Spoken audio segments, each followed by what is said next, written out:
First of all, I'd like to thank Jeff and the Worcester Chamber of Commerce for having me here tonight. The topic for tonight is jobs and businesses. As in the past, I've always been for tax abatements to bring new businesses in the county, keep the ones here. But, excuse me, but before businesses locate, they look into the county for what they can provide. One, they look at our education.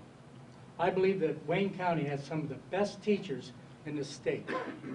Two, they look into law enforcement. We must keep our forces strong and support them.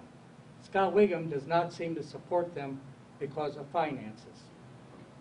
Three, fire departments. We must support them. And four, housing. In November, Scott Wiggam tried to weaken our county by putting a sign in his front yard in support of Issue 2.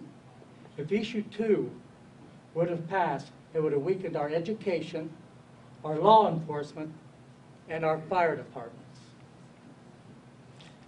The very thing that companies look for at relocating in Wayne County. I voted no on Issue 2. We must keep our county strong so businesses can relocate and create jobs. Scott Wiggam also weakened our county by not looking for money to stop the sheriff's department from laying off. The sheriff had to lay off. The layoff hurt the counties. I was born, I was raised, and I live here in Wayne County. And I have never read so much crime in Sunday's paper.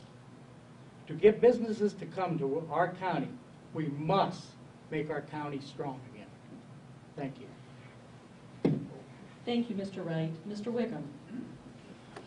Well, we may be going in a new direction this evening, but I want to first of all thank the Red Cross and also the Worcester Chamber for hosting this debate tonight. And I want to thank each and every one of you coming out, because I think this is very important that you hear that the issues that are going on and that you make an educated assessment of what is happening in our county and what we've gone through in the past 4 years especially. A little over 3 years ago, I raised my right hand and took the oath of office for my second term of county commissioner. And one of the things that I stated to the audience afterwards is I said, we got some major challenges ahead of us. Looking back now, I think that might have been a little bit of an understatement.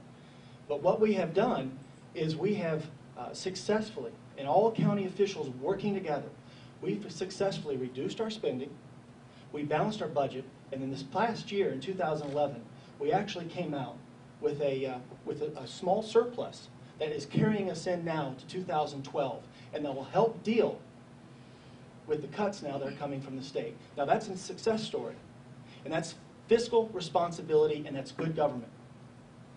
That's what I'm going to be running on in this election. I'm going to be running on fiscal responsibility and good government. During that time, in these past 3 years, we have seen a 12% reduction in our revenue. We have decreased our spending by 14%. And we've done that through, there have been layoffs, there have been consolidations, and there's been cross-training of employees.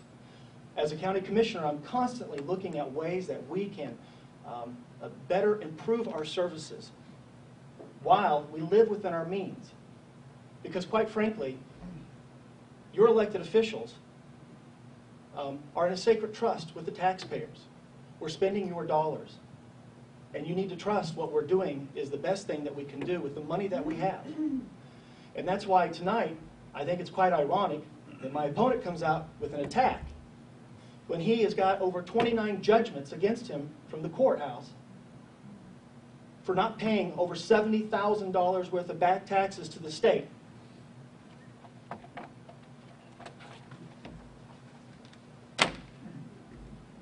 For not paying over $70,000 back taxes to the state, yet he wants your trust to spend your dollars locally. Now, I didn't want to go here to this evening, but it can be very negative. There has been conflict in the past. I think we have had a successful time, even in going through negotiations with our negotiators. The conciliators have actually said that Wayne County government has done what good government should do. They've been fiscally responsible. So I stand here before you this evening, tell you that I will continue to be fiscally responsible, and I ask for your vote for this March 6th. Thank you, Mr. Wiggam. We'll now start with the questions, and we'll begin with the questions submitted by the coalition. As some of you may have already filled out cards, blank cards are available.